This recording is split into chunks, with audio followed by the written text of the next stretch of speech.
Hi my sewing lovers, welcome to my channel. My name is Johanna. If this is your first time clicking in, thank you so much. If you are a returning subscriber, thank you so much. Here we do everything: fashion talk, sewing tutorial. If you're a fashion lover, if you're a sewing lover, here is the right place for you. So today guys, we're going to be sewing this pretty, perfect, lovely off-shoulder top. If it's something you like to learn, please keep on watching.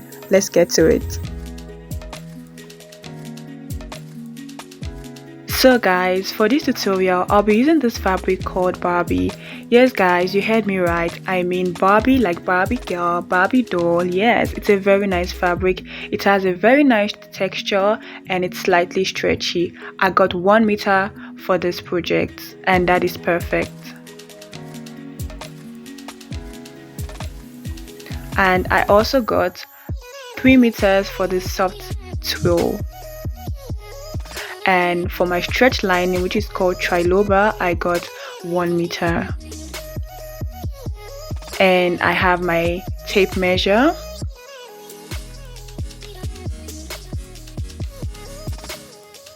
And I also have the patterns. I have this pattern tutorial on my channel. Please check it out if you want to draft your own. It's very detailed. It also has a bust dart and a waist dart. And I have my pins, my fabric scissors, my chalk, and don't forget your zip. And if you want to put a breast cup, that would be perfect.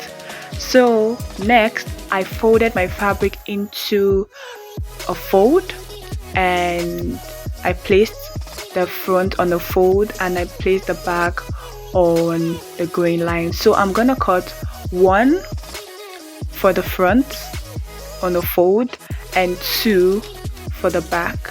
And don't forget the zipper allowance. The zipper allowance is not added in the pattern, but all the allowance is added on the pattern if you follow my pattern drafting tutorial.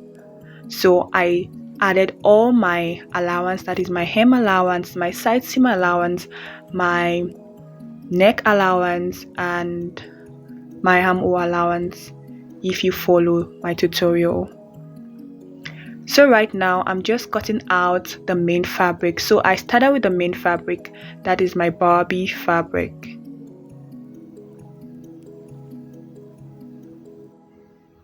Then I cut out the notch of my dart so that it can guide me while sewing my darts. Then now I cut out my back pattern. Then for the back I would also add my zipper allowance because I earlier said that I did not add my zipper allowance. So I added 2.5 centimeters seam allowance. You can add whatever measurement you want to add, and remember that your back seam is not straight, it's a bit curvy because your back is not straight, it's curvy. Please take note guys. And I would place my pattern exactly, that is with my fabric, that's my pattern on my fabric on my lining. I do not take my fabric out of my pattern.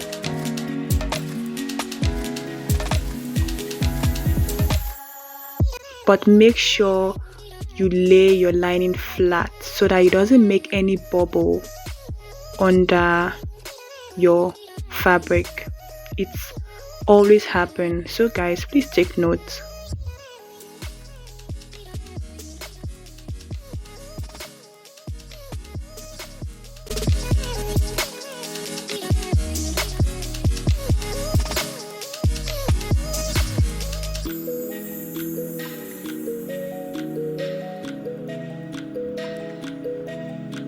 Then I'll cut out my pattern pieces, that is my lining pattern pieces. Make sure you straighten as you cut out the lining pattern pieces. Be careful because it's a stretchy lining.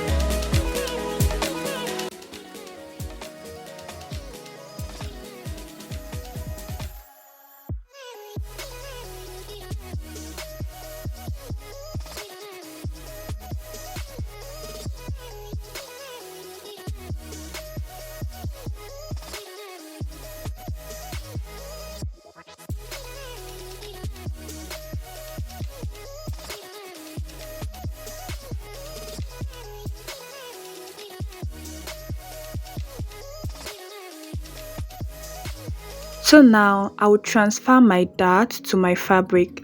What I would do is that I would poke my pins from my paper to my fabric, then give it a mark on my fabric. So watch nicely the way I do it. It's very easy, guys. Then I'll poke the pins on my fabric to give that marking to the lining. Remember, we cut the fabric and the lining together, so that's why I told you to do that. Now we're gonna separate the fabric and the lining. Then we're going to poke the fabric again to give the marking to the other side of the fabric, because your fabric has the left side and the right side, because the dart is not just in the right side, the dart is in the right side and the left side. Please take note, guys. So now I'm just drawing the dart lines. That would help me to pin my darts and also sew accurately. So now I'll draw my dart, that's my bust dart, then my double waist dart. Perfect. Can you see that? That is very accurate, guys. It takes time, but it's very accurate than just eyeballing. Don't do that. So the same thing I will do for the back. Poke through the paper to the fabric.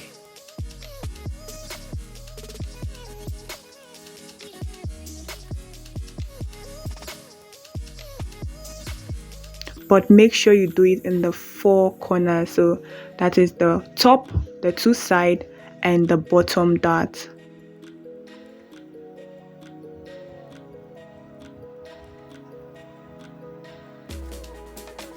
Exactly. So now we have on the fabric and we have on the lining.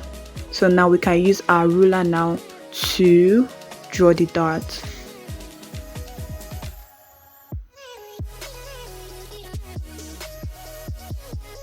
So remove our pin now and use our ruler to draw the darts. Perfect, guys. It's that easy. We take extra step to make our work and our sewing look professional. It's Woolworth standard or nothing, isn't it? Guys, now this is my lining pieces. I want to make my lining pieces shorter than my fabric pieces so that the lining will be tucked in the fabric. So I cut the bottom about 3/4 of an inch. So measure yours and cut it out from the bottom. Next, I would pin my dart.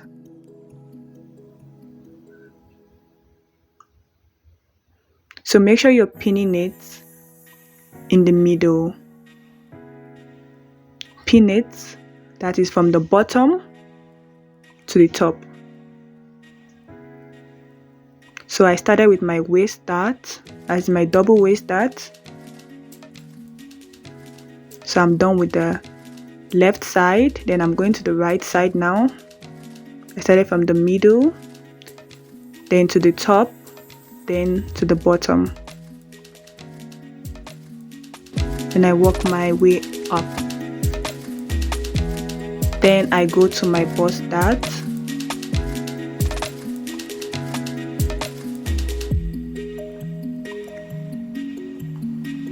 Close it. Make sure that those two lines are facing each other. That is the lines that you drew, so that they're even.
So after I was done stitching my darts, that is for my lining pieces and my fabric pieces, I would press them nicely.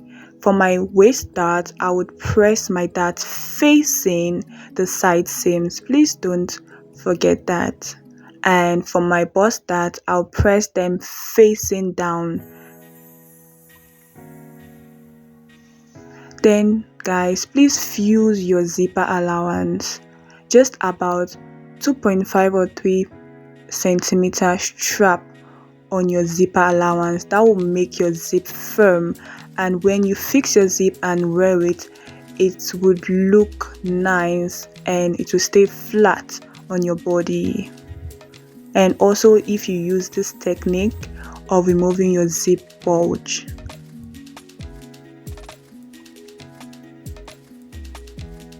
So I'm just checking if my center backs are equal. When I noticed it was not equal, then I cut out my excess. So right now I'm just cutting out the excess. Perfect.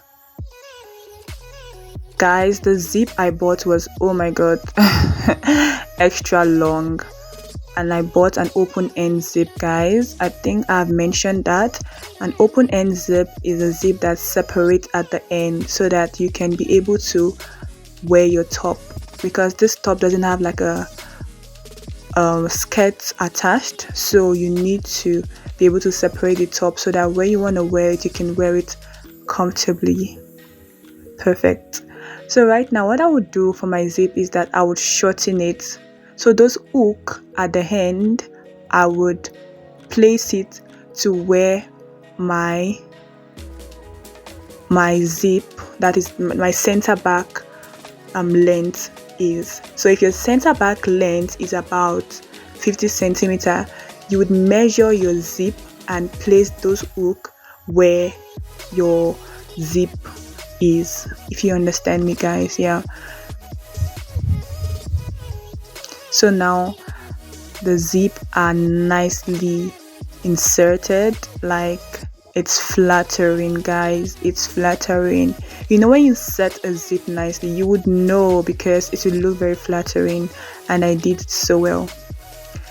So now I will take my front piece and attach it by the side seams, and I use my measurements and I made my markings.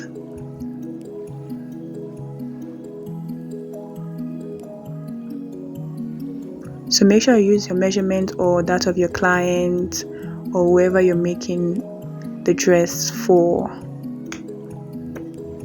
and also do the same for your lining pieces.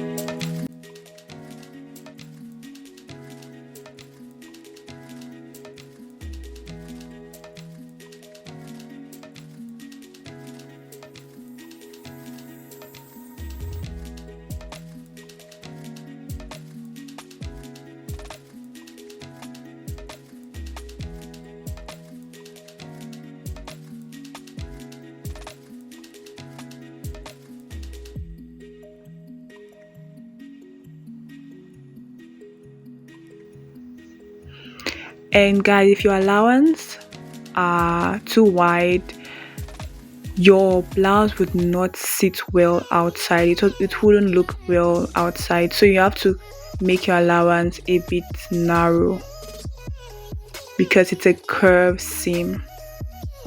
Then I would place my lining pieces and my main fabric pieces together and pin them and stitch them at the top and at the bottom.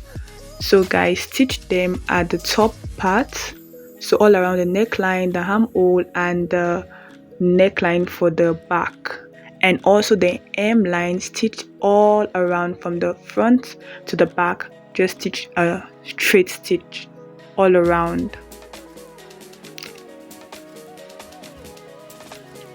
And when I was done, guys, I clipped all the corners that had a curved seam.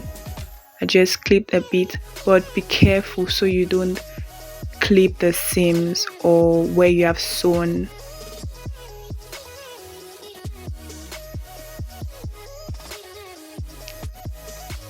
So guys, when you're done clipping and notching all the curved edges, you can bring out your top from the center back seam, because remember you did not attach your center back seam together.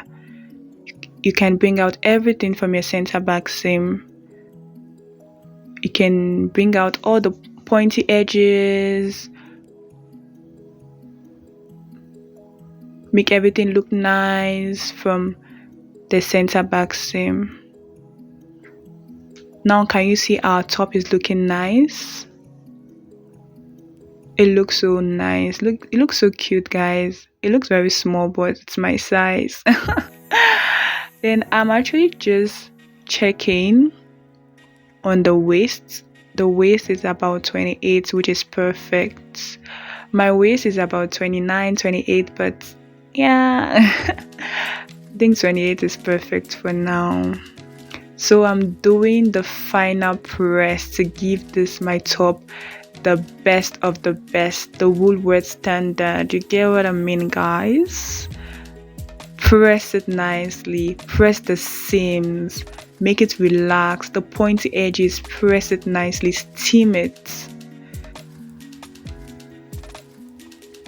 Now our top looks so professional. The quality, love. Now to the best part. Grab your twill because we're about to work on this ruffle. Guys, we are almost there. I told you that this top is very, very easy. So we're gonna fold this twill into 4, as you can see in the video. Then I would draw a straight line on the selvage so that I can work with it. I want to cut out the selvages so that I don't have any rough edges. I don't want the selvages on my way. Then I'll cut out straps. So whatever length you want, but I made use of 7 inches.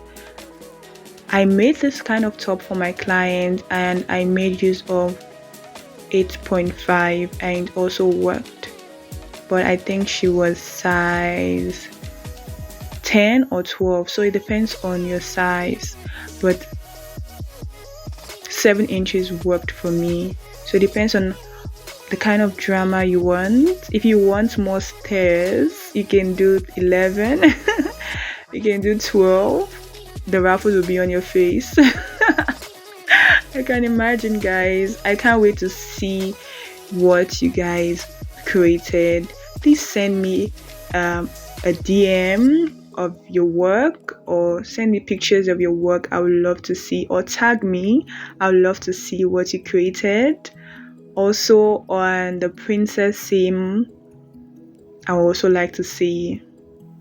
I will drop my Instagram handle on this video.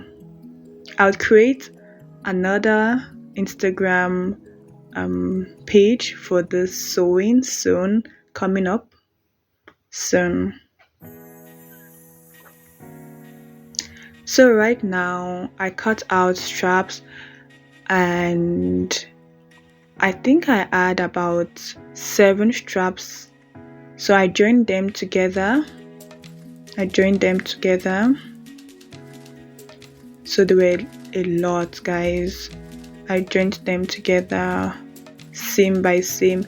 Guys, when working with twill, you need to be patient, unless I feel like everything will just crumble. So you need to do this in a time that your head is settled. Then I doubled the twill. Then I sewed in the middle of the twill. Look at that. I sewed the first line, then I would sew the second line so that I could gather because I'm doing a gather stitch. So I did only the first gather stitch yet. For this one, I did the first gather stitch here. This is a double tool so that it can give me more volume, guys. That's why I doubled it.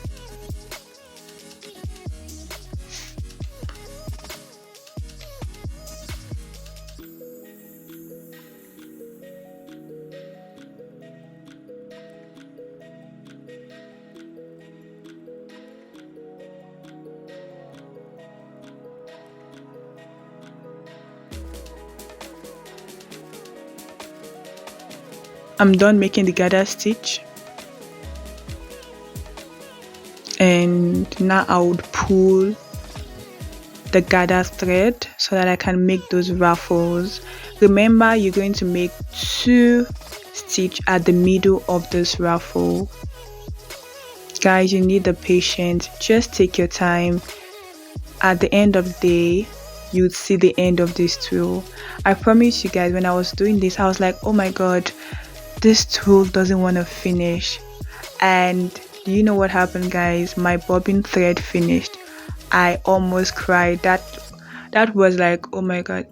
I think I was about I think about 100 centimeter away from the top. So that's one peak. Then fill my bobbin and start again. So that is it, guys. That is sewing for you. Just have to, be patient, and at the end of the day, when I see the result, I am happy. That's what keeps me going.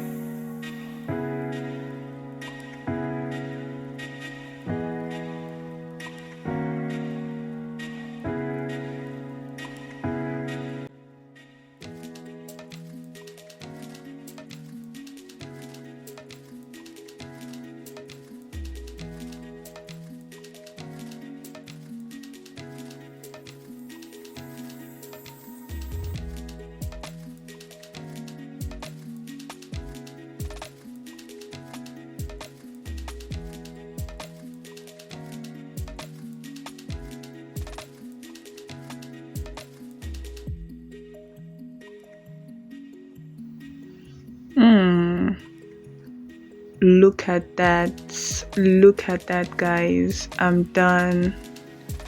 Snip out all your threads, all hanging thread on your top, and also that hole for your center back seam. You can use your thread and your needle, your hand needle and your thread, and stitch it. Then I would measure my ruffle. It was about 42, but when I measured around my shoulders was 45. So you could use from 45 to 50. If you want it to be firm on your shoulders, you can do 45. But if you're a bit wider, I think 50. If you want it to just fall, 50 will be fine. But for better results, please take your measurement. But if you think you look or you have the same measurement like me, I think you can check my shorts and you can see the way I look. Then you can use my own measurement. Around my shoulders are 45 inches. Or if you think your client looks like me, yeah, you can use 45 to 47. Then it can just fall.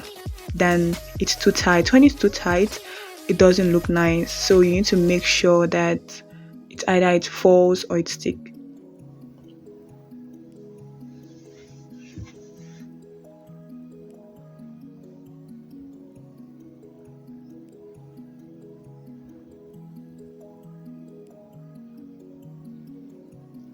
So I measured it again and it was perfect. Now I'm ready to stitch it to the top. But before then, guys, you can just use your sewing machine to stitch on the top of this raffle so that it doesn't just flip aside, just flip, like if you can see what it's doing on the video right now, so that it can stay in flat. It can just stay flat. Yeah, if you understand me, guys, just stitch so that it can stay flat. That's why I'm putting pin, guys. So I'm putting pin so that you can take it to your sewing machine so that you can stitch it so that this raffle can stay flat.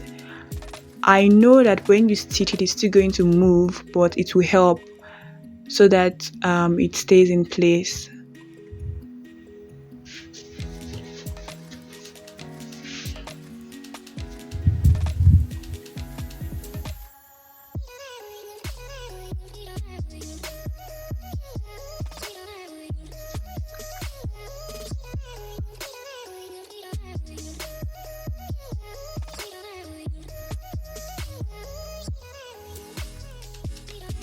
So I'll take it to my sewing machine and I stitched straight down, and now it's fine. Now it's strong. So now I don't have to depend on the gather stitch.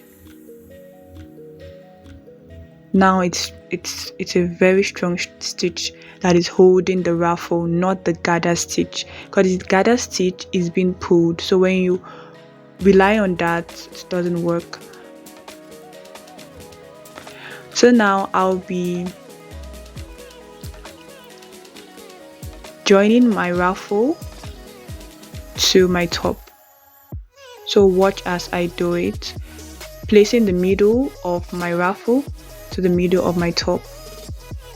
I will just do a top stitch, nothing too serious. It's not difficult to attach it. Just watch, guys. And we are almost done with our top, guys. Thank you so much for watching. If you like this video, if you learned something from this video, please don't forget to like, comment, subscribe. If you learned something from this video, guys, please comment, I learned something. I learned something. That will make my heart glad. This is the cutest top you have to make for yourself, because why not? This is the best technique you need to use because it is the simplest. Thank you so much for watching. Have a beautiful day and bye from me.